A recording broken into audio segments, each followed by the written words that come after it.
You can support this show at patreon.com/ASAPodcasting.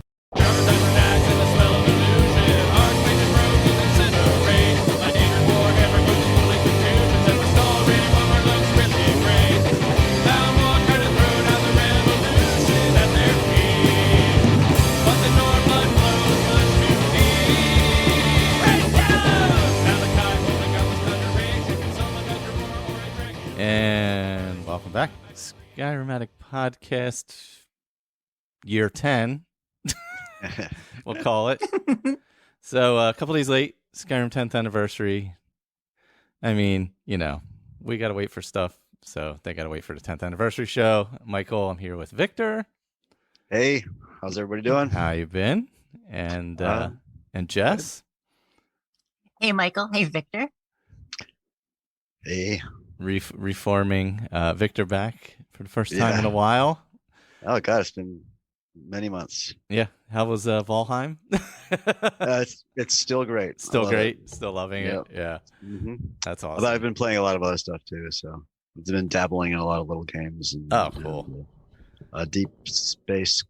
Is it Deep Space Galactic? Tried that a little Deep bit. Rock Galactic. Deep Rock Galactic. That's it. Oh, I played that a little bit. Mining dwarves. Space mining dwarves who have lots of slogans. That's fun. And Far Cry 5 and a little bit of Far Cry 6. Yeah. I've been in Civ 5. I've been playing Civilization 5 a lot. Not much else Oblivion. I actually started playing Oblivion a lot in between even the Thieves Guild stuff we were doing. So I've been playing that a bunch. Oh, and I just started playing Forza because it was free. It was on Game Pass. So I hopped into that. And it's gorgeous. Yeah. It's so beautiful. Yeah, it's, oh, my goodness. Yeah, it looks great. And I haven't played a car game in a while. So I was like, oh, this will be fun and different. So. Yeah, that's like Microsoft's reference game. That and Flight Simulator, they're sort of graphics reference games. You know, they always go the extra mile on the graphics. Yeah, it looks so good. I'm using an old International truck, so I'm like, ooh, this is like right up my alley. But I did actually hop back into Skyrim this week. Yeah. With has anybody played New World? Have you tried New World yet? No. Okay. I've watched a lot of it, but it's a PC only, so I haven't played it. Right. Yeah. Sean was in the alpha NDA and everything else from like 3 years ago. He's been testing that game and he's been playing it a lot. Oh, cool. So, yeah. It's gorgeous. And it's funny. It was advertised as PvP, but everyone I know who's playing it says really they have emphasized the PvE more and more and more. So if, you know, that is a reason people were staying away, they don't need to. But yeah, some of my Fallout crew and a few ESO friends have jumped into New World. Yeah, you can just concentrate on crafting. You can do all kinds of cool stuff in there. They had some issues and it got really buggy for a while. But anyway, that's not Skyrim. No, that's pretty cool. There's just so much stuff now that's like it's hard to keep up with everything.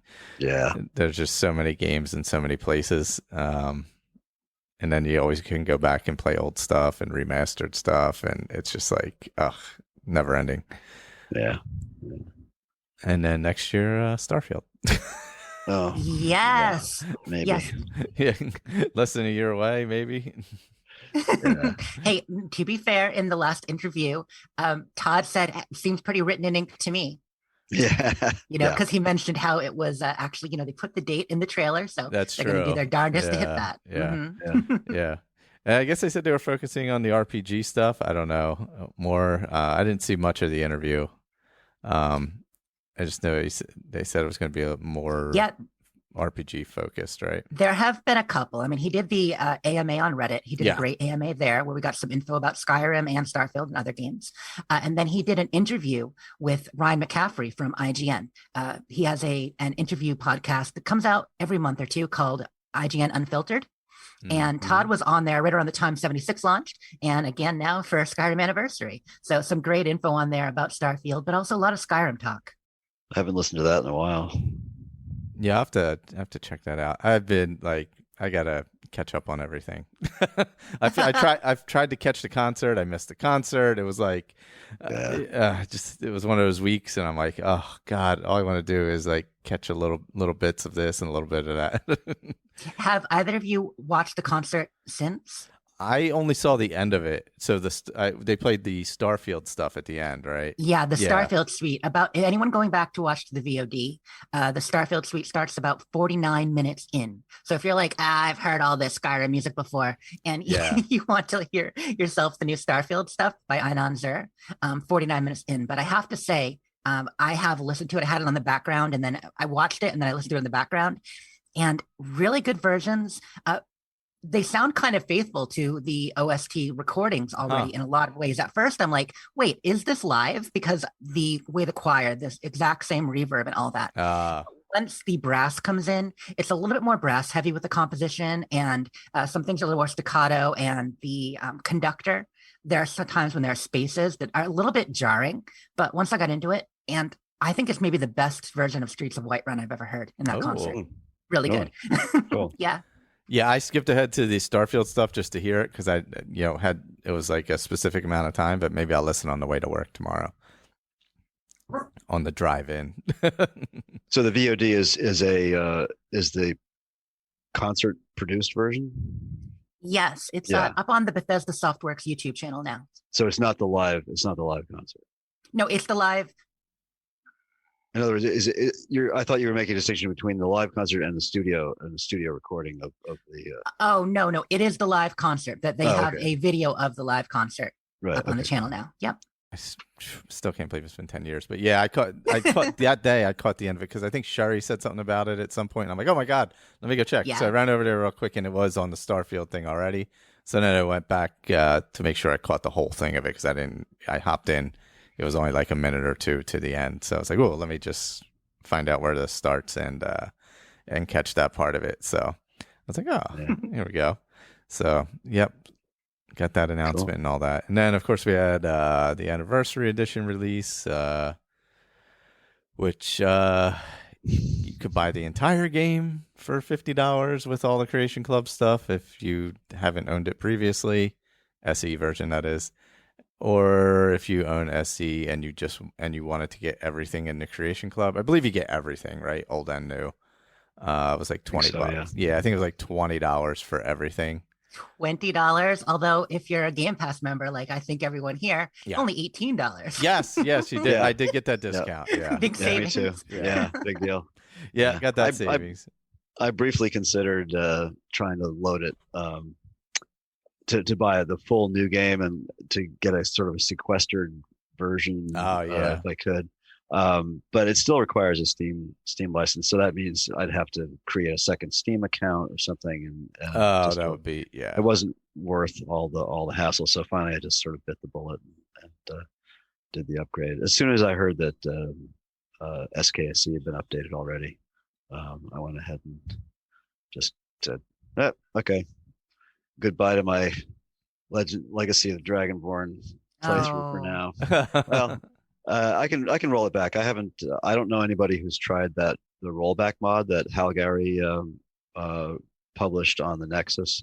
He's the guy behind the Wabbajack. Oh, okay. Which is, I gather, quite a powerful tool, and I've never used it, but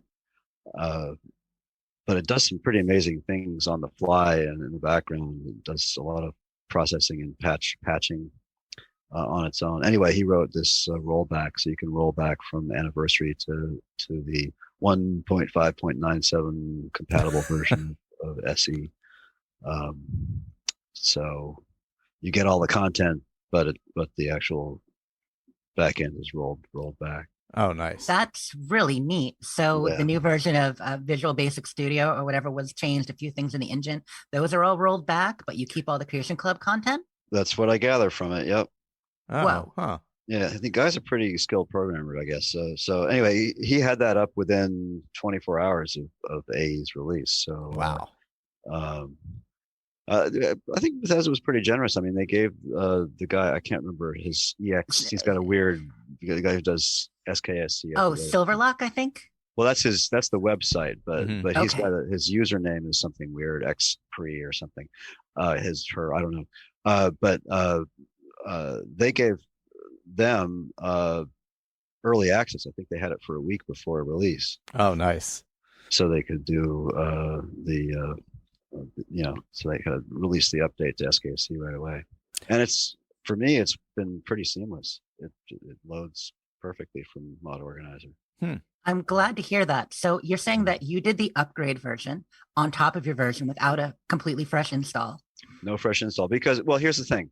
So Mod Organizer, I don't know if Vortex, which has the same DNA, I think does something similar. But Mod Organizer basically treats your base data directory as sacrosanct. It never touches it. So it creates virtual directories for every single profile you on the fly. When you load a profile and start the game, Mod Organizer creates the virtual directory, data directory, and uses that. So there's nothing polluting.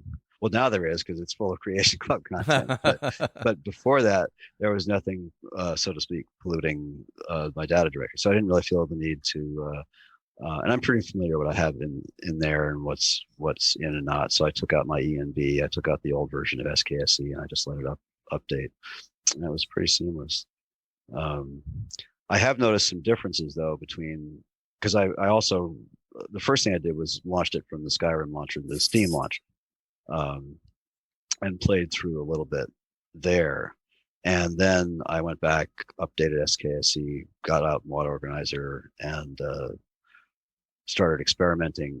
And I think I can pretty much, I guess you could say, blame it on the USSEP, the Skyrim Special Edition patch, the unofficial patch, which was also updated. There seems to be a difference in what's in the level lists and stuff between the two launchers. So I found things in the game that I'm playing through the Steam launcher that I'm not finding in the game I'm playing through launching through SKSC. Oh, interesting. So yeah, and all the content is there. All the Creation Club content is there, and I'm getting stuff. I've made different armor than I've ever seen before. I've seen some other things. I've had some quests start. But there was a lot more stuff appearing in chests and things in the Steam launched version. I don't know why. That is interesting. Yeah. And as though they changed the leveled list or something? No, I think it's possible that the unofficial patch has some effect on the level list. I know it patches out a lot of what it considers to be bugs, and some people don't consider them to be bugs, as well as some real bugs. So it's quite possible that it has interfered with some things. I don't think it really matters that much. I was watching Major Slack. I don't know if you guys are familiar with Major Slack. So he's started a sort of Creation Club only anniversary edition run through, and on his exit from and maybe you guys can tell me if this is happening to you. His exit from the cave at Helgen, 4 quests start. Oh. You get the ba-bum, ba-bum, ba-bum. Yeah. That hasn't happened to me on either of my exits. Oh, huh. So I'm thinking, what? Interesting. So I don't know what's the difference. And the one that I started, from the Steam launcher is basically vanilla. There's nothing, nothing added. I will have to test that and see, because I hopped in with an existing character, so I didn't obviously go through Helgen. Okay. But I can. I wonder if it's. There's a few quests that you can start immediately, or like even if they're just like for the houses and things like that. Right. I don't think you have to be leveled for, so it could be some of those. I don't remember which ones they were, I'm afraid. I know, the content is there because it offered me survival mode when I came out of the cave, and I've had at least one courier. It's the zombie. Oh, yeah, that's a new one. Yeah. He came up to me somewhere just outside of Whiterun. I found a message on Hulda's counter in the Bannered Mare that launched the pets thing. Mm-hmm. That's probably on every Yeah, it might be in game, every end. Yeah. Yep, most likely. Yeah. I have, what else have I seen? There's definitely new armor. I've made some new armor for myself that wasn't there before. Some nice looking stuff too, I gotta say. Oh yeah, I just found the what is it called? Ebony plate? I think it was, or ebony, something like that. I think it was like an ebony plate armor or ebony scaled armor or something like that. It looked really good. Yeah. There's some real nice. Some stuff of it is familiar from mods that I've had in the past, or looks familiar. I'm sure some of it's the same, but they have nice, sort of I don't know what you call them. The it's metal plate, but it has cloth, wrapped around it, a little bit like similar to the bone mold that they wear on Solstheim with the cloth. Yeah, more of a look like that. Yeah. Yep. I saw in one of Major Slack's videos, there's some nice looking Imperial dragon armor. I think I saw. Yeah, nice there's a new dragon plate armor. Yeah. I guess I haven't gotten that yet. There's a quest for it. Oh, okay. I think so, and I haven't opened that up yet. I know all those alternate armors. I mean, that is neat. I haven't got a chance to see them all yet, but alternate dragon plate, dwarven plate. There are a large number of them that load, and I don't know how many sets there are in there. Are each one only one set? Do we know? That's the feeling I got as they were loading, but I don't know, honestly. Okay. Yeah, I think so. I think each one is a separate set. Yeah, if you look on UESP, there's alternate armors, dwarven mail, Stalrim fur. They're each a separate listing on UESP. Okay.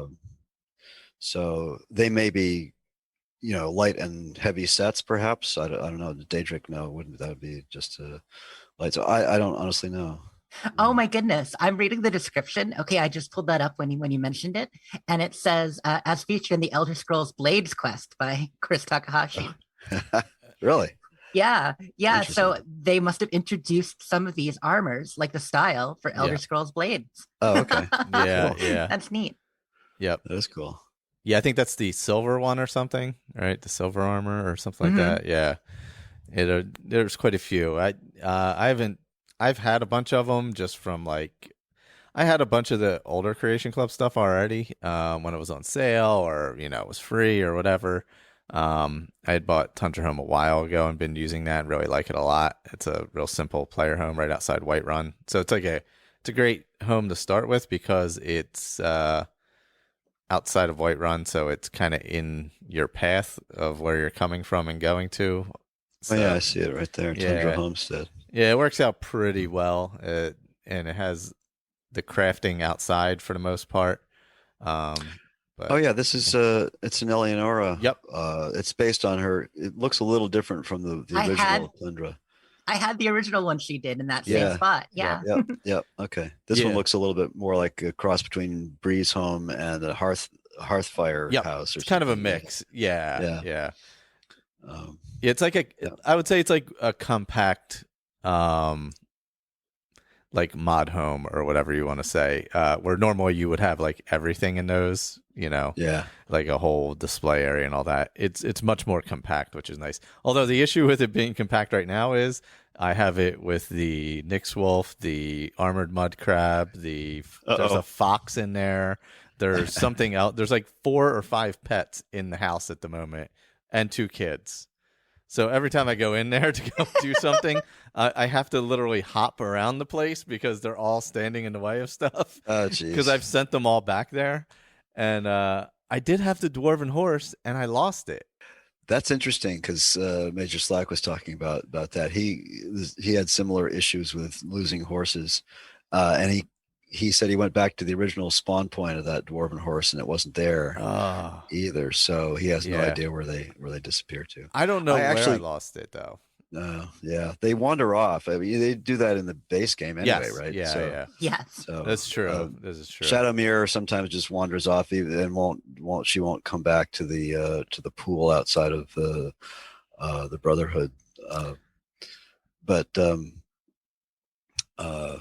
I tried well, I shouldn't say I tried. I had convenient horses loaded briefly, but then I decided to unload it because there's so much new horse stuff available with this version and all the Creation Club stuff. I don't want it to conflict, so I'm gonna leave convenient horses out. I have loaded a bunch of other mods though, if anybody's interested. Aside from the unofficial patch, I've loaded EFF, which is a follower mod, and it seems to be working partly. I can't get into the back end menus for the follower, where you can change their associations, their affiliations, or whatever, and their importance, whatever that's called. And so I don't know. I don't think it's quite functioning perfectly, and it'll never get changed because that mod hasn't been supported for years now. And the alternate one, which is Nether's follower framework, I don't think is compatible at all currently. At least according to what I read on the posts section of the Nexus page for Nether's. Very importantly, Sky UI seems to function perfectly. That's kind of key. Well, it sure is. You know why that is? That's Todd Howard's favorite mod, apparently. Is it? Well, good. Yes, I'm glad to hear it. So... and he's right. I think I totally get why they built the original UI the way it was, because it was really a game optimized for consoles. It made sense. But for PCs, that's just a horrifying UI. Yes. So SMIM is fine. The static mesh improvement mod, that's all graphics. Yep. I've blended roads, which is one of my favorite roads mod. These are all Northern Grass. And then I've got a bunch by somebody named Mari, who has done some wonderful reworks of individual flowers and plants and things like that. I don't know if I have any of hers. She does love the flora? Yeah, Mari. Search her up on the Nexus. I'm not sure but they're beautiful. They're beautifully done. I have like hanging moss and lavender, mountain flowers, and thistles, death bells, ivies, nightshades, but on and on and on and on. She's been working on these for several years now, and some of them are just gorgeous. Another really important one to me is Harvest Overhaul. That seems to be working fine. I don't know if there's an alternative to that that's included in the Creation Club or not, but it doesn't seem to be conflicting with anything if it was. So, I can at least harvest 2 or 3 blue mountain flowers instead of one. Yeah. And then Dawn of Skyrim seems to be fine. The city mod. I haven't had any trouble with that. Wico, which is a nice sort of character overhaul. WICO also seems to be fine. I'm glad to hear that. I felt like mods that include, scripting and pathing would be the ones that would be the most vulnerable to the changes, right? Right. And a lot of things that change the layout of cities also change pathing. So I wasn't sure how they would go. Yeah, you're right. And I don't think, but I think that Dawn of Skyrim was very careful. I think the author of that was very careful to keep things from obstructing. He keeps a lot of the new vendor stalls that he added. They're all off to the side and sort of theoretically out of the pathing. So, but I haven't been to any other city but Whiterun, so I don't know if there's an issue with it. So, well, we'll find out. I haven't loaded any of my other favorite city mods or village mods yet, so I don't know if I love like Obscure's College of Winterhold and yes, absolutely. But I'm afraid that may be going a little too far right now. it's in my main, my last main game load stack. So if I do finish putting that stack back together and try to load in, we'll see. Yeah, I'd be interested to know because there's a lot going on in that. As there was with the one that came before it, the Immersive College of Winterhold was also good, but not quite as good as Obscure's.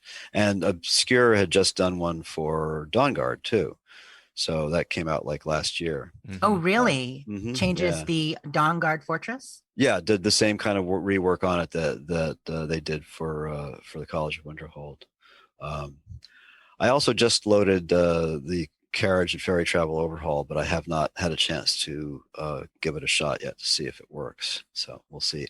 It claims it has no dependencies, on the Nexus. So, it doesn't require SKSE or anything like that. So I'm just glad that the Y2K bug that some people were kind of predicting with the 10th anniversary install, that it was going to be, the Y2 SKSE, that things are actually going better than some people thought. They really are. Yeah, it seems to be. And there's a lot of activity, and there are mods out there that simply they'll never work again, or they'll work partially, like EFF seems to be doing. I can at least now, it's been so long since I've played without mods. In a vanilla game, you can trade items with your followers, right? You can give them, so I don't know if EFF is actually working at all. I can't get to the actual character menu. But yeah, there's stuff like address library, which and FISS. These are all things that a lot of mods that are heavily scripted mods require, and it may take a long time for people to update those. I honestly don't know what's going to happen with that. I got a little. Well, it's good that it kind of went smoothly, because I think in the end for Bethesda, it's best to have the modding community go smoothly. Because it is what keeps it's the reason the game is alive 10 years later for a large part of it.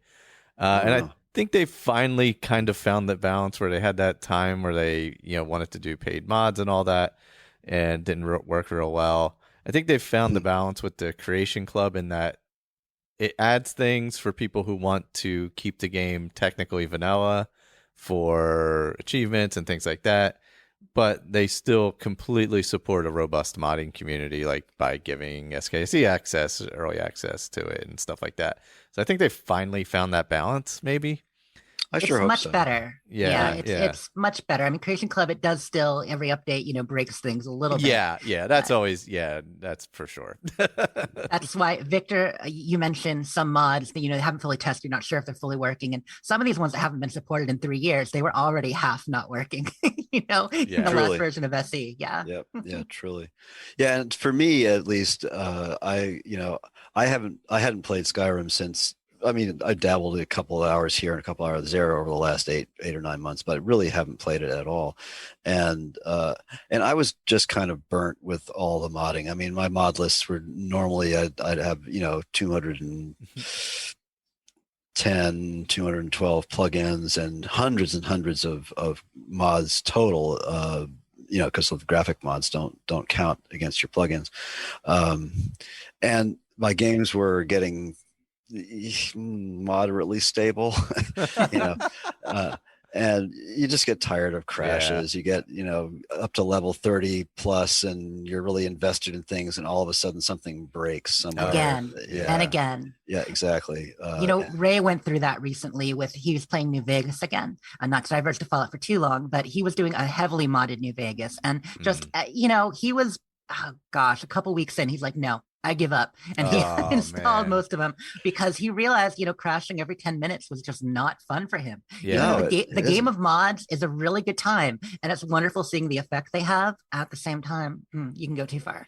Yeah, and I'm guilty of just obsessing over just trying new things. I'm Michelle still ribs me about never getting past level 20, if that. But and so because I just like to sort of crawl around under the hood and right. But yeah, sometimes, like when we were doing the Legacy of the Dragonborn, I really wanted that character to last, and it was just crashing and crashing. I could not get it stable, and then Valheim came out, and I thought, I'm out of here. I need a break. Just need a break from it. Yeah. So I'm very glad to have a good reason not to obsess over tons and tons of mods. I've got lots of content here to play with, and just occasionally I'll keep this mod organizer as sort of a test bed, and I think I'm going to go back to the Steam launcher and just launch from there. Well, to bring it back to Michael's point that he was just saying, that with Creation Club, they have found a bit of balance. I mean, that is a nice way that people who don't want to futz with mods can see all these different, approved and tested creations more and more and more with this edition than they ever have before. Yeah. And I think using modders for a lot of the things is nice because they're at least getting paid. And they're getting the credits too. Yeah, and the credit, so which is huge. Mm-hmm. Yeah. So that was part of why I had bought the Tundra Homestead in the beginning anyway, because of the credit that was given to the who was it that worked on it? Why am I drawing a blank? Eleonora? Eleonora, sorry. Yeah. I was like, oh, well, yeah, I love the mods anyway, so let me support this because I enjoy the mods. It was a way of supporting, that's the way I looked at it. And yeah, and it's also just nice to get some new content for Skyrim still. Weirdly, yeah. There's actually over the last few years in the Creation Club, there's been some pretty good stuff with quests and all. The Saints and Seducers awesome was pretty good. The what was the other one called? Outside of modding, which also has a ton, obviously amazing quest mods and stuff. There was what the heck was it called? I'm drawing a blank. Forgotten Seasons. That was it. That was a really good one. Yeah, that was a really cool, interesting, very different than anything else in the game, but doesn't take you out of it either. So I appreciated that. And then I guess apparently farming has been at it, which I have not tried yet. I'd be very interested. Yeah. Me too. That's one I want to try. Yeah. I think in some ways, those of us playing on Xbox, that's one area where the limitation comes in nicely too. Talking about Victor, how sometimes you get pulled away from, too much time with mods. Having that 5 gig limit, I don't love the 5 gig limit. I shouldn't say that, but having limitations on what you can and can't use and how much you can add does make you eventually remember to play the game in a relatively stable state. Totally. And that is why I rarely make it past level 20. It's just, I forget to play the game and just play with the game, but I don't know. Yeah, for me, I when I mod on Xbox, which recently it's been very, very minimal and just focusing on whatever mod I'm trying. So if it's whatever it was, the follower mods we kind of went through last year or the different quests or whatever, it was nice to just kind of focus on those mods specifically and see what they bring to it without having whatever on Xbox 30 different things and I don't know what's affecting what or what is causing what. I kind of know what's happening with this specific mod or quest line it's created or whatever, and that mod specifically is what's doing it, and not this is caused by something else that I didn't even realize was happening. That I've kind of had fun with that over the last couple of years. I think I'm still going to miss the needs mods and I know there's a camping. So tell me, I have not played with survival mode at all, because I really didn't like the sort of description of it. It sounds really gamey, where you have to sleep to save and all that stuff. I don't really. But does the camping mod that comes with the Creation Club stuff work with survival mode? Yeah, it should. So you can. Okay, so you can set up your camp and sleep and it'll save. Yep. Yeah. Okay, cool. And they've both been out for a couple of years, right? The camping one included. That was actually, I think it was free when it originally came out, wasn't it? Okay. Maybe? Or am I thinking of the Fallout one? No, I'm pretty sure Skyrim camping was free. Yeah, I think the survival and camping were free in the beginning. It might have been, at most, it was just a handful of credits. Maybe survival was free and it was a handful of credits for camping. Yeah. But wasn't bad. It wasn't bad at all. Yeah, survival's neat, but you get Frostfall, I Need, stuff like that. I do agree that there's, Yeah, I don't think I need works yet. I haven't dared to load it. I may try it, but I doubt it works very well yet. But that one hasn't been supported Updated for a and long forever. time. Yeah, I think the author has gone on to other things. We're gonna have to rely on somebody like Enai Cheyenne to come up with some of this stuff, because he seems to be able to. All of his stuff supposedly works Keep perfectly. it updated, keep it running well. I was really excited to hear that a lot of that's working. Now, I mean, I would be a little bit nervous to try something like Wildcat or whatever. Those are the ones I'd be more nervous about. But stuff dealing with the perks, I mean, if that's working, that's great. Yeah. According to I'm on his Discord, and there was an announcement. One of his moderators said, folks, everything should work fine. So I'll take him at his word. That's a good portion of that covers a lot of very basic mods that people use right there, to build characters and to get started. I had sort of shifted over to a different author whose modding name is Simon Magus. He did Adamant and a few other ones. Those were fun too. I liked some of his perk ideas. They were simpler but really interesting.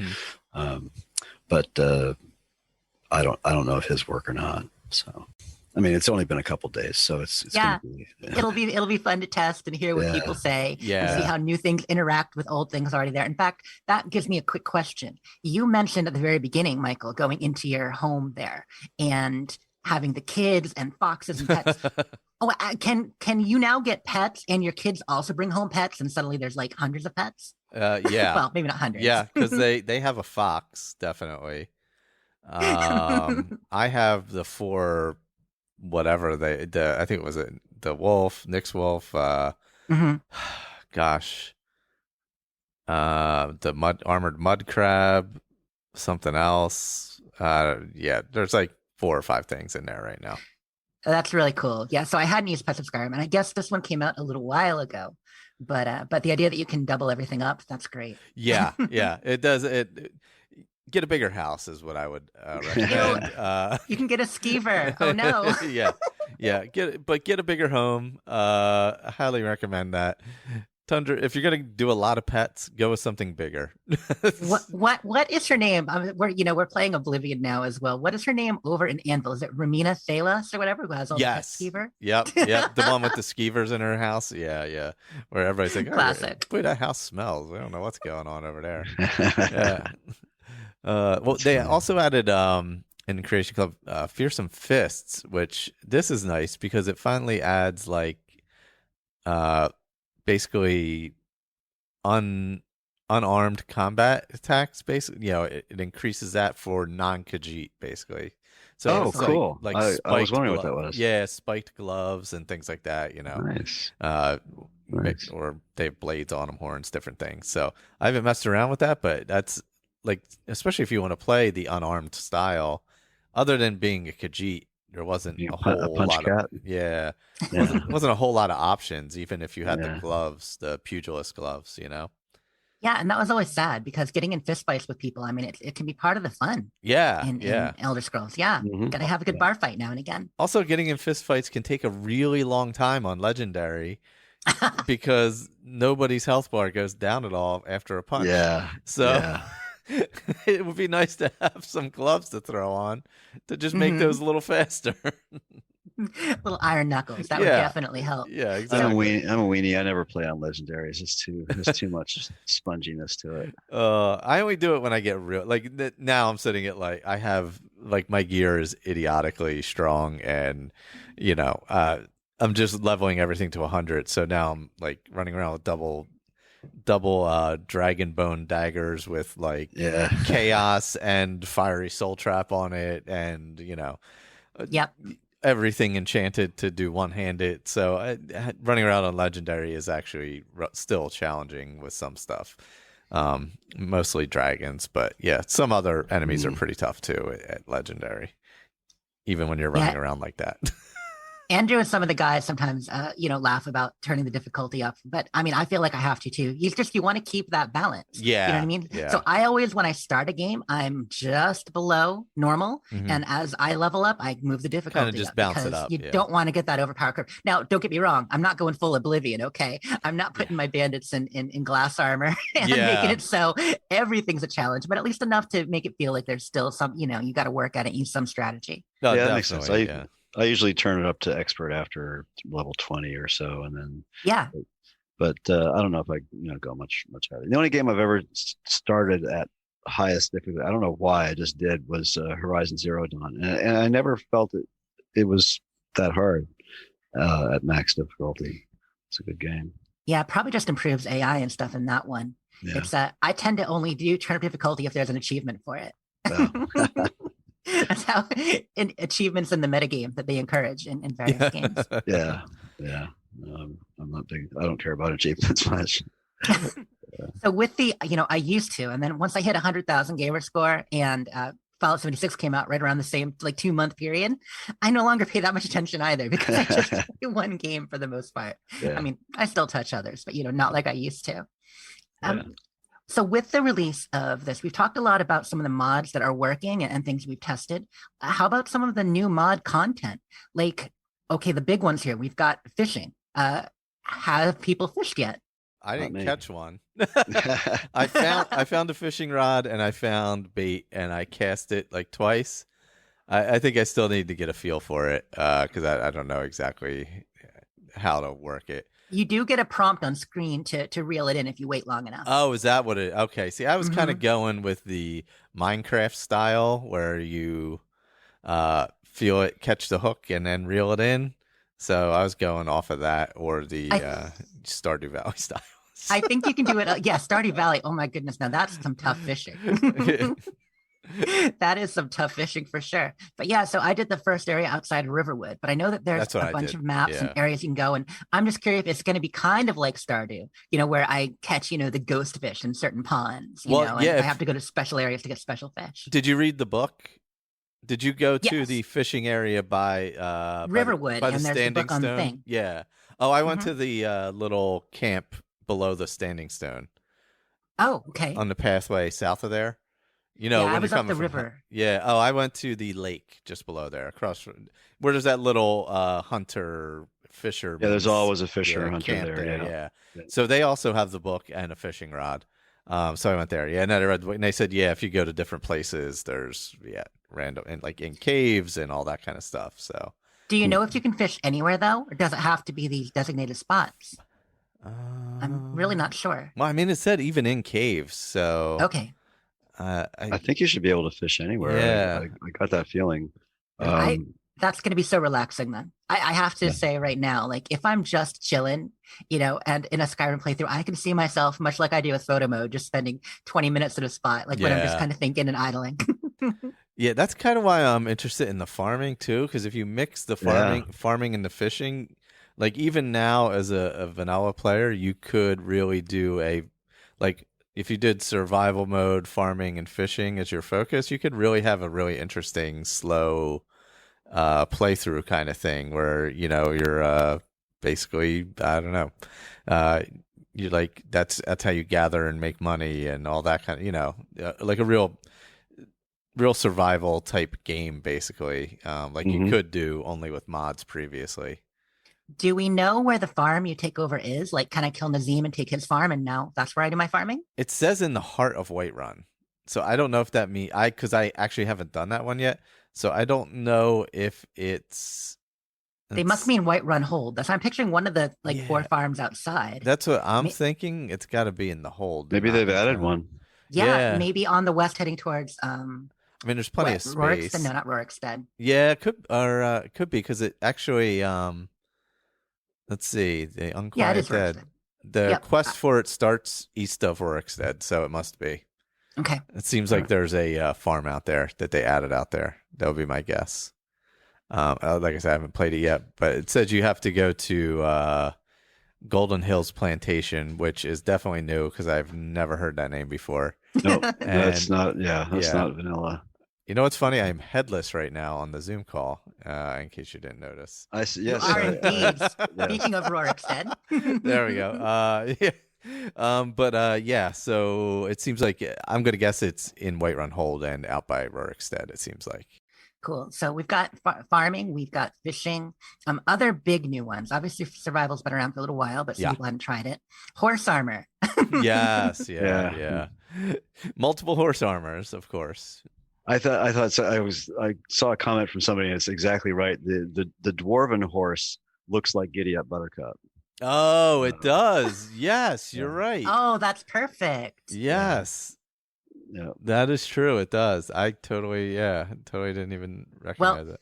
In Fallout, they did bring horse armor into Fallout. I don't know if any of you guys caught this, not playing Really? 76, but we got horse armor, which is Giddy Up Buttercup power armor. Oh, that's cool. awesome. Awesome. Yeah, they're the keeping the joke going after all these years. Well, that's good. You know, it's like now it's like it's tradition at this point. You know, you can't. Mm-hmm. Every game's gonna have to have horse armor. Yep, and it does add. From what I'm reading, it does add 1,000 health to your horse's HP. Oh, nice. So it nice. might not increase their DR, but it'll make them more survivable. Yeah. Good. There's a couple homes. There's a dwarven home. There's a vampire-based home. It looks like there's a werewolf-based home. There's a nice home that I saw. Major Slack spent a lot of time with it. Called Mirror. Oh, Mirror Watch. Mirror Watch. Yeah, I haven't been there yet. Yeah, that one looks really nice. If you're a wood elf, it's relatively easy because you have the calm animal power. But there's like a level 12 Chaurus there that guards the house.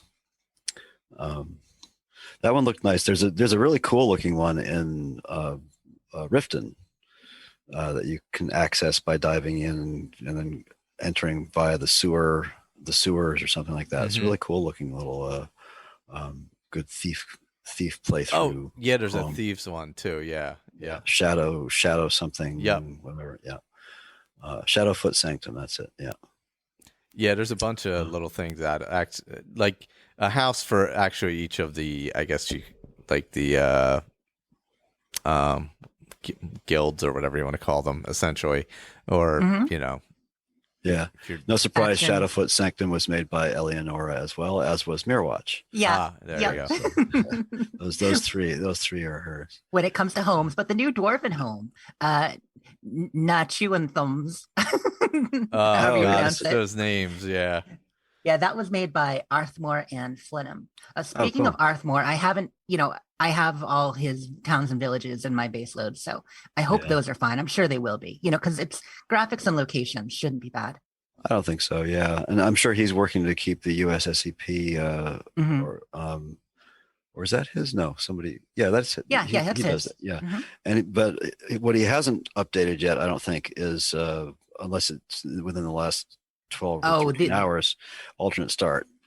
Oh, yeah, that makes sense. I thought you were going to say cutting room floor, but yeah, alternate start. Yeah, I haven't used cutting room floor in forever because it was buggy years ago. I don't know if it still is or not, but yeah, as far as I know, Live Another Life hasn't been updated yet. Okay. So we'll see. But that's really important to me because I really hate going through that damn every time. It's just it is tedious like after the 100th time to be 100th. Good God. You're like only 100. Come on. Yeah, that's why you got to have that early save. But because character creation is tied in, you do have to have a mod to get around it. Yeah.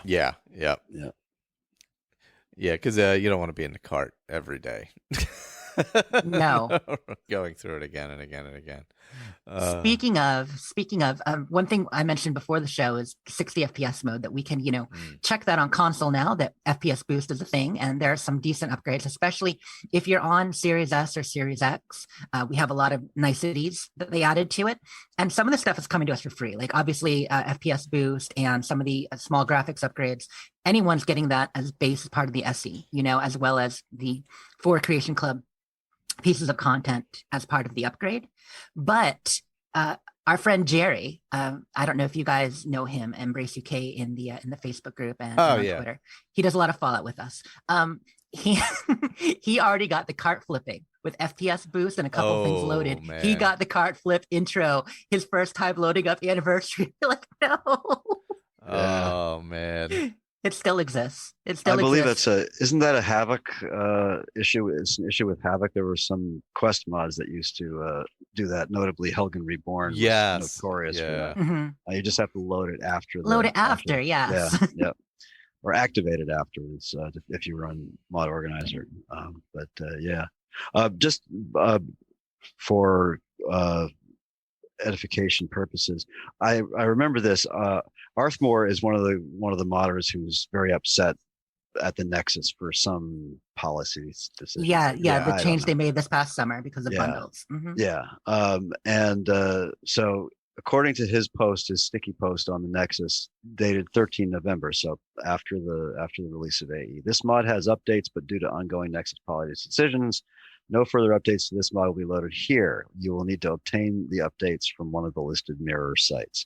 So he's got that wherever the list is.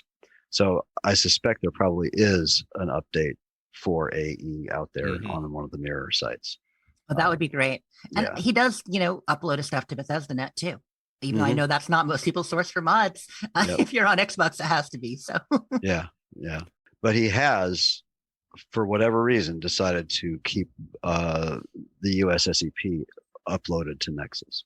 So the updates for that are live it's here. Such an important resource. And I mean, he does that as part of a group. He leads a team of people who work on it. So I'm sure, in duty to the community and, the entire team, it makes sense that he would do that. Yeah, I think that's fair. Obviously, we don't know the exact motivation, but that's my guess. Yeah. Let's see what so yeah, it was at 4.2.6 a couple days ago, and now it is yet another update. So it's 4.2.6a, I think. Yeah. Excellent. Yeah. Speaking of mods and stuff coming in, other things that came out with this, the Cause. Michael, you mentioned you already played through the Cause DLC. I believe I finished it. Yeah. Okay. Well, yeah, it's not like there's necessarily a specific ending. Well, but I thought there might be. So I don't want to spoil it, but it's a Mythic Dawn quest line. Yeah, it's Mythic Dawn. Yeah. I know there's an Alien Ruin. Did you get to the Alien Ruin yet? Oh yeah. Okay. I got through the Alien Ruin, which was very fun. And oddly, I just played. Well, since I was playing Oblivion regularly, it was interesting to see it in two different ways, and they look great. And then there's an Oblivion gate and stuff, and I don't. There's a gate in it. Do you go through? Yeah, and that's where I got kind of confused. Okay. Like there was a couple things I acquired in there, but don't know that you can close the gate. And I'm like, wait, isn't that like? I don't know. It was good. You got to get up there. You got to close the gate. Yeah. You got to get the thing. I'm not sure if I missed something or not, but it doesn't seem like you can close the gate regardless. But it was a fun quest. It's pretty challenging battles. I did fall. So after you go through, you're going down like this mine shaft essentially to go straight down. So you're like essentially running along the outer walls, winding your way down. And I think twice I've run off the platforms and fallen to my death. So, definitely pay attention while you're running up and down because you'll just randomly die. But yeah, no, I liked it a lot. There's a horse that you can get, a conjurable Daedra horse, which kind of looks Shadowmere-ish with some red flames, basically. So it has a good look to it. Another, I guess, more like Arvak, because you can conjure Arvak as well. So that kind of thing. It's fun. I'm not sure if maybe I missed something. Maybe I screwed something up. Obviously, it adds more crafting materials, especially like alchemy stuff, because you bring in some of the Oblivion alchemy stuff. Like Mort Flesh, of course, as everybody would know from all the Alien Ruins and the Headless Zombies, plus all the other general plants that you have once you go into the gate of Oblivion. What are the I wonder if it just stays open so you can revisit anytime you want. That might be. I'm not sure. That one I'm not sure of. If I screwed something up or I missed something. That kind of makes sense if it's yeah. Yeah, but if they there's go through all the work. ingredients, yeah. If you need to be able to get the ingredients, it needs to stay open because it's really the only way you're going to get the ingredients. So there is that. So it may be something like that as well. A lot of these mods, like that one in particular, and a few others, really require relatively high level character to either start or complete, right? I mean, yeah, this one's level 46 apparently. Yeah. Wow. Which is really high. Yeah, it is. Well, I'm not sure I ever got there. That's hilarious. Yeah, because I mean it's 80 for the Black Warrior or Ebony Warrior. And yeah, wow. 46 is pretty high. I mean, when you're at level 46, I mean you're in really good shape as a character generally.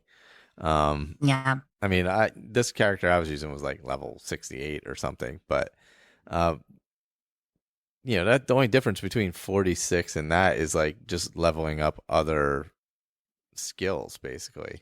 And maybe doing a rollover and making something legendary. I mean, you've probably already maxed out the things you're using predominantly at that point, or pretty close to it. So, that's a pretty high level. I mean, there was plenty of difficult areas, so I will say it's definitely worthwhile. I'm glad there are staggered starts for some though, because delayed start on certain DLC and stuff were important mods, and they've done that now as part of the whole package, right? Where Dawnguard won't start till level 10, Dragonborn they won't hit you up till like level 15 or so, like that, with the guys coming in about Mirak. So hopefully, if they did it with some of the Creation Club content, that would probably be good too. You don't want everything at once. Yeah, you don't want to come like Victor was saying. You come out of the cave, like 4 things hit now. You don't want to come out of the cave and like 15 things pop off. Like when you leave the vault in Fallout 4. And so many mods loaded. You're on the elevator, just like, and then the game crashes. If you're not careful. Oh. Yeah, you definitely need the level restrictions just to kind of keep everything from being too much too soon and just from piling up. So, I will say, also the vampire house, was it Blood something Manor? I forget what it was called. Let's see, Gallows Hall, Blood Chill Manor. That's a really fun house to get. It's got a singular quest, as a lot of those things do, to get the house, but it's a good one. Especially it's the one where they invite you to dinner. Yeah, it's a dinner party. Yeah, you can imagine. Nice. Imagine how that goes with a vampire themed house. Yeah. Yeah, just a little dinner and blood chill. That's a good time. Yeah, what could go wrong?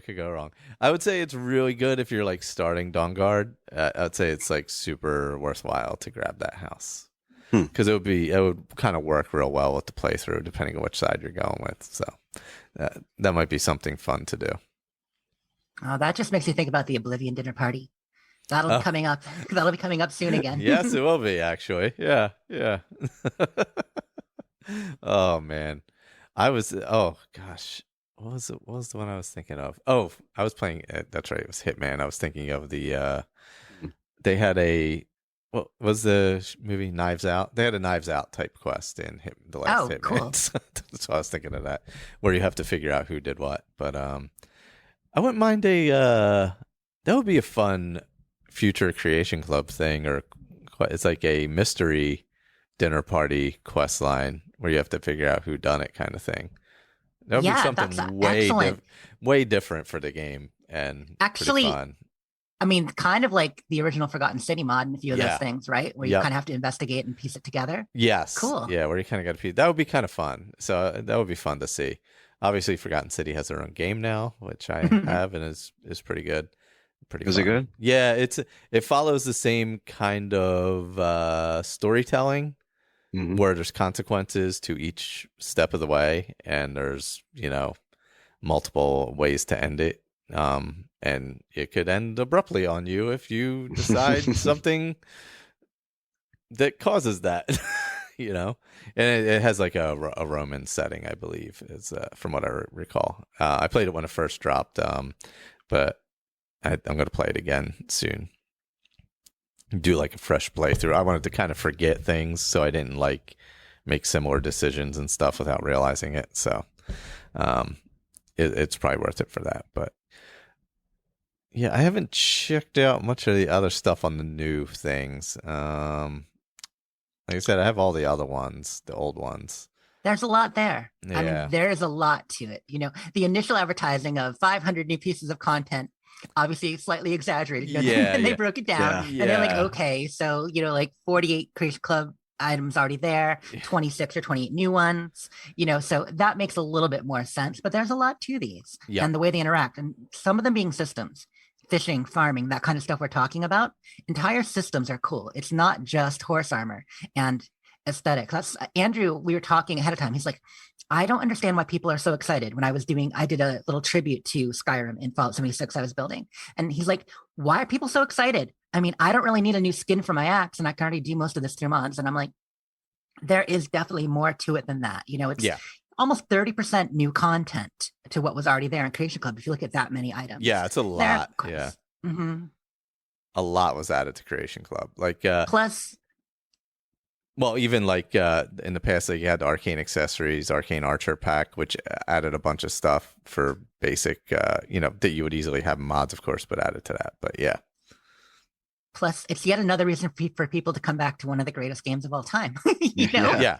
So any excuse, let's celebrate it. You take your break. Absolutely. Yeah. Then you get oh, well, there's these things. Let's just try them out. And then even if you don't use them and you do other stuff, it's like an impetus just to kick off a new playthrough or something, because I know when I got all the other things, let's see, the mud crab, the backpack. I used the backpack in the camping. Shadowrun, Tundra Homestead, Mirror Watch. I have not used Mirror Watch yet, and I've had that for a long time. I'm trying to see what else is here real quick, just to see what I've used and not used. Oh, I have the Saturalia holiday pack, of course. I bought that a long time ago. Mm-hmm. Which actually is pretty nice. Yeah, it's pretty nice. You can run around with basically an elk and stuff like that. So that is kind of nice. I'm trying to see. Umbra, I did that. Like the last couple things before this dropped were like Umbra and the Grey Cowl. So it gave you little hints of Oblivion. And then obviously they went further with that with the latest one, The Cause. So you kind of see those callbacks to Oblivion too in a lot of these, which is nice. So what is the Grey Cowl one like? Is it sort of like the I forget who wrote the Grey Cowl, the big Grey Cowl quest that's available on PC, Grey Cowl of Nocturnal or whatever. Is it similar to that, or is it a shorter?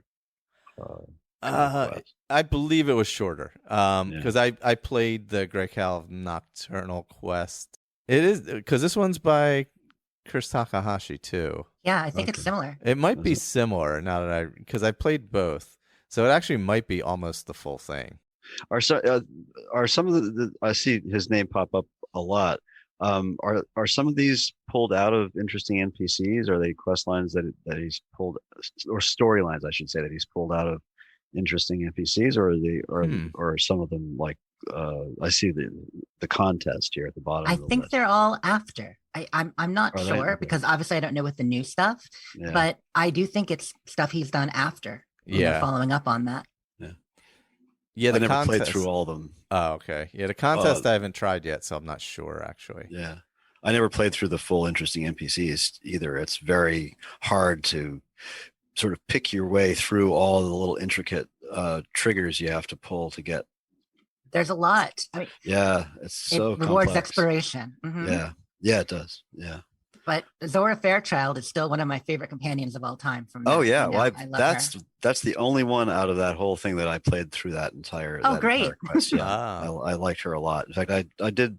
It's on one of my streaming videos. That's still on YouTube. But I'm very interested in this, fishing and farming stuff. That sounds like it would really integrate well with survival mode. I really should, and I do. Maybe I'm thinking of another Bethesda game where if you turned on survival, or if you turned survival mode back off, you wouldn't be able to turn it on again. I think that's both of them. Can you turn this one on and off? I don't know. This one you can now turn it on and off. Yeah. Okay. According to So. Because Fallout 4 you couldn't once it was on, right? I don't actually think you could, no, but as long as you had a save before you put it on, you were fine. Yeah, because it had a permadeath function to it in Fallout 4 when it was first launched. Yeah, that's right. That's what it was. Yeah, I think that might be what we're thinking of. Yeah, that's right. Because if you died, that was it, right? Yeah. Yep. Yeah. Yeah, which I mean, that's exciting. Yeah. Oh yeah. We did. Yeah. We did a little bit of that back in like 2016 or something. Yeah. We all did some of that. Yeah. Wow, that was that long ago. Jesus. Yeah, it was a while ago.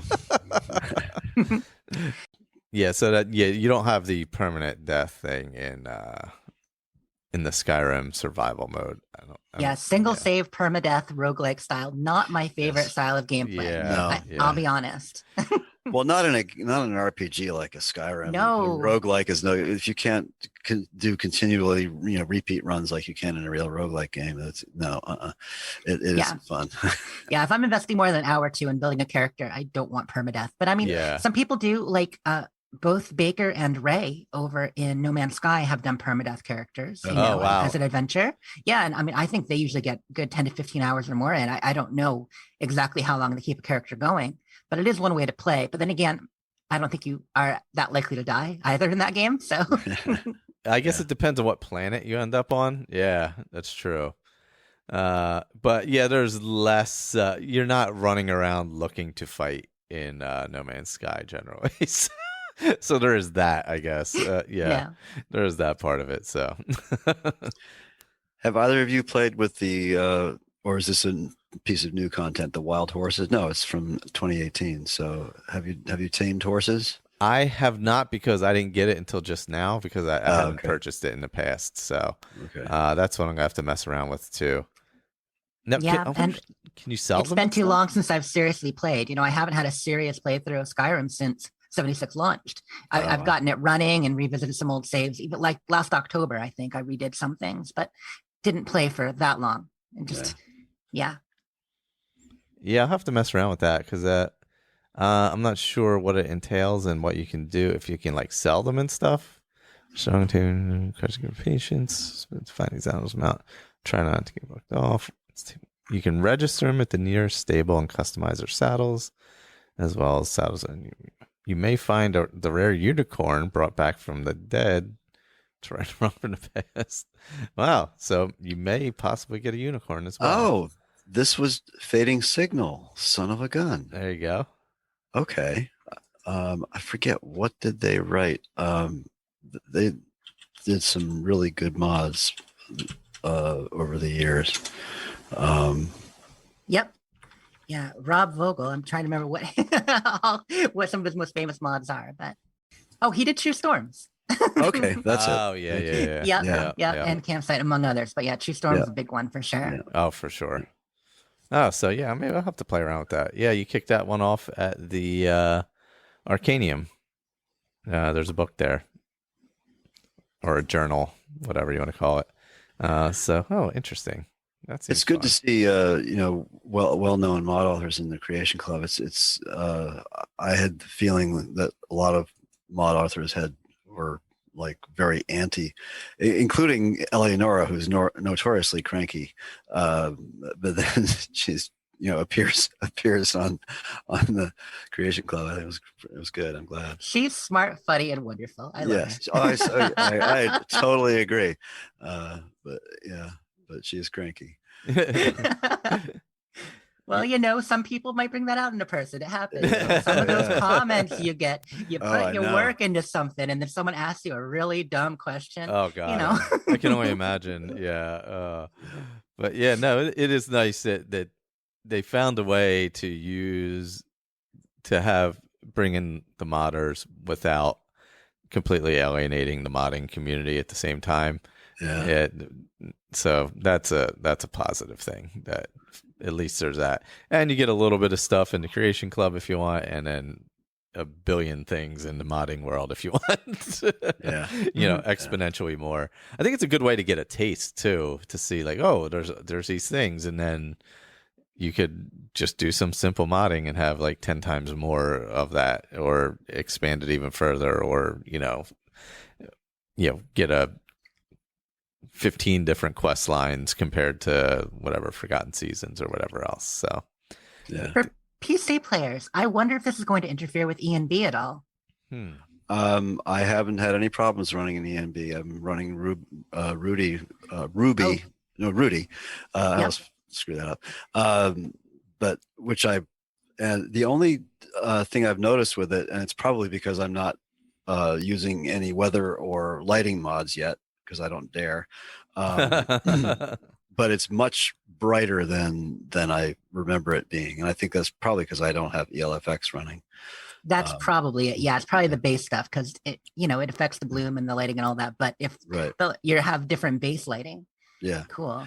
So no, ENB seems to be running fine. I loaded the most recent, ENB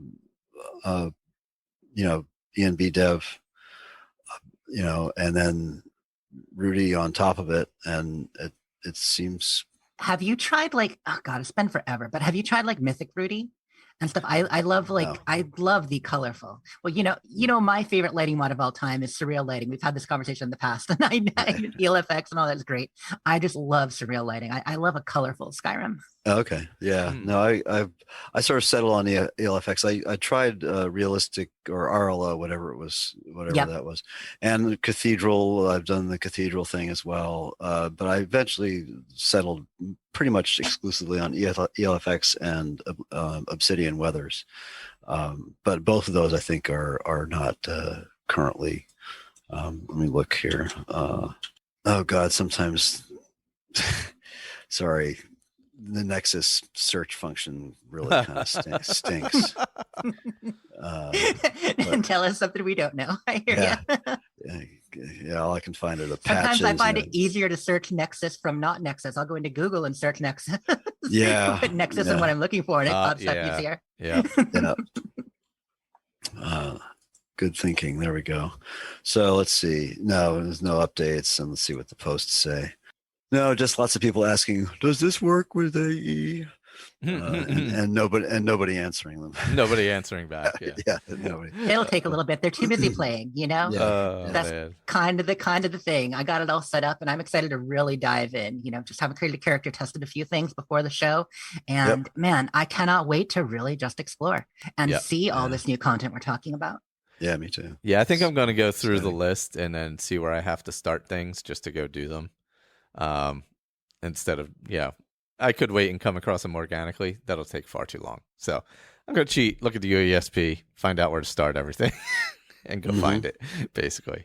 So I definitely want to try that wild horses, the farming and the fishing though. Yeah, those are high on the list. So yeah, cool. We've returned to Skyrim for the 10th anniversary after doing Oblivion for the 10th anniversary of Skyrim for a while.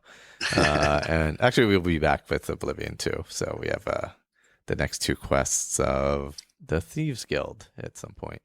And are we still doing the Dark Brotherhood after the Thieves Guild? Yes, and then continuing into the Dark Brotherhood. I know I was in the first episode there. I didn't keep up because you went a little bit too far with Sakriva, and I was busy doing Mothman Festival in Fallout 76, which took almost a month to prep all the events and get stuff done. So I fell behind, but definitely want to catch back up and join in. We've slowed down, so as always happens. But we'll have the. I think the last two quests actually are coming up for Thieves, so then we'll be hopping into. What's that called? Dark Brotherhood after that. So, which is a really fantastic quest line in Oblivion. It has a really one of the story. best, and the one I put off the longest. For people who don't know me, I have trouble playing evil characters. I never wanted to be a murderer, so I never did Dark Brotherhood until after you and Colin and others just kept talking about it again and again. And finally, it was probably maybe 2015, 14. It was either just before or after Fallout 4 came out. And I went through and I 100%ed everything in Oblivion, all the things I hadn't done, including Dark Brotherhood. And I was like, wow, no wonder people like this so much. Yeah. The story is just super interesting.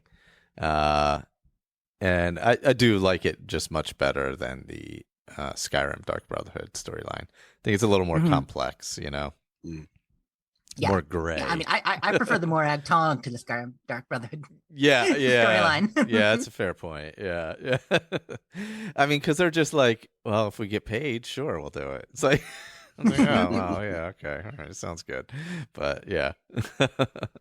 I forgot the other one I had quick on Creation Club, Dead Man's Dread, which was also had it was Chris Takahashi and Eleonora.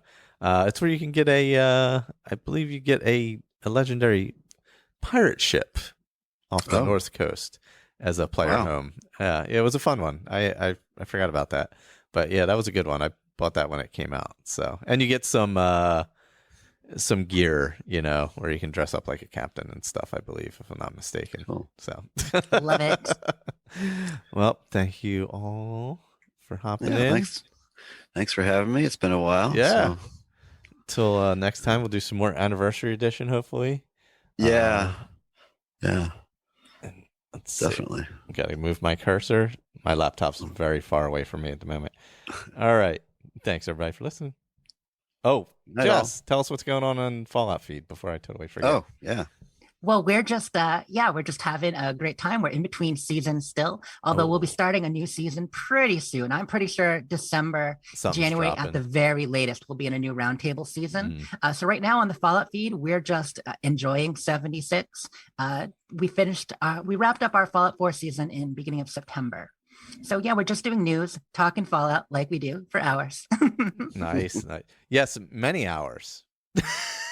Indeed, although we have learned how to make a 2-hour show again recently. Oh my God, really? I mean, don't get me wrong. We haven't perfected the recipe yet, but I have to say, if people who don't listen to Fallout Feed regularly, I feel like our Halloween episode is one of the best things we've done in a while. For sure. I really enjoy our special episodes. I mean, usually Andrew gets the ideas. One of us do, but it's often Andrew, and then so like my creative juices get going like, okay, what can we do for this? What can we do for this? And things like power hours and stuff. It's all silly fun.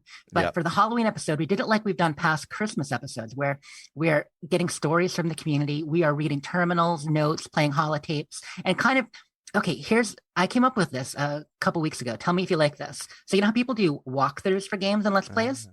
On the Fallout feed, we do talkthroughs.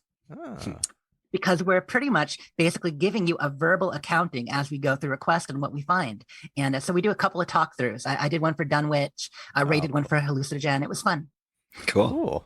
That's interesting. It's a fun listen. Because if you know the game, you kind of know what's going on and you can visualize it when you're listening. Mm-hmm. Yeah, that's a great idea. Yeah, audio Let's Plays are fun. I mean, obviously, Pat and some of y'all have been doing them for a while. And so we had to have a slightly different method of doing it where you're kind of more describing what you're seeing and then playing the holotapes. And that's cool. It's fun. I guess it's just kind of part of our style, an evolution of feedback in a way. Cool. That we're getting more and more from people coming in. Oh, yeah. And if people don't know, there is a Let's Play Skyrim and Let's Play Fallout that exists. That are. They have their own feeds separately. It used to be one feed. They're on two separate ones. Thank you, Anchor, for your free feeds. Let's Play Skyrim is coming out weekly still. Coming out, I should say. Rebuilding that one. And the Let's Play Fallout one, I believe, is totally up, if I'm not mistaken. But I got to go check. And speaking of discovery for the different shows, we even revamped the website over the last month. Mm-hmm. You created some new sections. I've added some descriptions. I've even added live players. So if you are looking where you can listen to any of our shows, there is a live player on the website for all episodes of Skyrim Addict podcast, the Fallout feed, and Dames Who Game for every couple months when we release one of those. Nice. That is good. It's always funny because when I listen to Dames, I always forget that it's long after you guys record it. And then I feel like it used to be a month, and then it became 2 months, and now it's like 3 to 5 months. Then I'm like replying, we're catching back up, but and nobody knows what I'm talking about at that point because it was like 3 months ago, and it was. Oh yeah. But no, it's all good. So yeah, make sure everybody goes checks out the stuff there, and we'll be back again.